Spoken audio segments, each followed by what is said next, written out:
Nebraska gets a new quarterback to start the year. They look really, really hot, but then it gets cold and they drop a whole bunch of games. What happened with Nebraska this year, Street?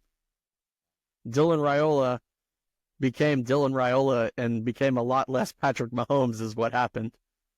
Because all year long people have said they looked like each other, and Nebraska got out to a hot start. They opened up 5-1. They blew out everybody's darling Colorado early in the season, and they were 5-1, and then they lost 5 straight games.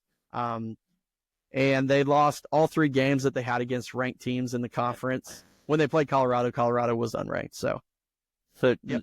Nebraska's got to be the Texas A&M of the Big Ten. Yeah, except that Nebraska probably has more history, and they haven't been as good recently. This was their first time making a bowl game in 7 years, which I thought, for a program like Nebraska, that's crazy, considering the following and the money that they've had and the history that they've had. A 7-season bowl drought is really long. But like I said, they did make a bowl game, and they did win their bowl game. They beat Boston College. So there's a lot of good things to look forward to, I think, out there at Nebraska. Raiola, he started all year, and he was a freshman quarterback. He had the ups and downs you expect. They finished 94th in offense, so that kind of speaks a little bit to having a freshman quarterback. But their defense was really strong. Maybe that was kind of the, stepping back up of the black shirt defense. They were 18th in the country in total defense. So there's a lot to like there. I like Matt Rhule as a coach. I think he didn't really get a fair shake in the NFL. He did a good job when he was at Baylor before that. So Nebraska 7-6 this year.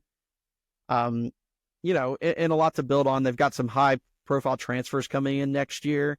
Two big time transfer receivers. Elijah Pritchett, the offensive tackle from Alabama, is coming in. Williams Nwarni, 5-star from Missouri, is coming in. So they wouldn't spend money in the offseason on transfers. So a lot to look forward to for Nebraska. As for the 2024 season, I gave them a B- simply on the fact that they ended that bowl drought. They're headed in the right direction. Burr, what'd you think about Nebraska?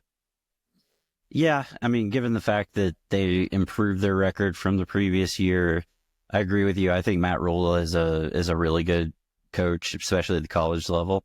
I mean, he has his teams bought in. That's one thing he's really, really great at. Dylan Raiola, having a freshman quarterback is always going to be tough. And even though, had that, a stretch of 5 or 4 losses in a row, 5 losses in a row, it's still experience that he's able to gain. Very highly talented quarterback coming out of high school. I mean, we all know the story. He was committed to Georgia and then flipped at the last minute. He's got family ties there to Nebraska. So I was actually a little more generous this time. So this might be the third where I gave him a grade a little higher here. So I gave him a B just because they did improve from the previous year. And it looks like they're building some momentum moving forward. So their finish grade, given that they did have a winning season and they were bowl eligible, that gets them a B-. And so your final grade from the Nitro Show for your Nebraska Cornhuskers in 2024 is a B-.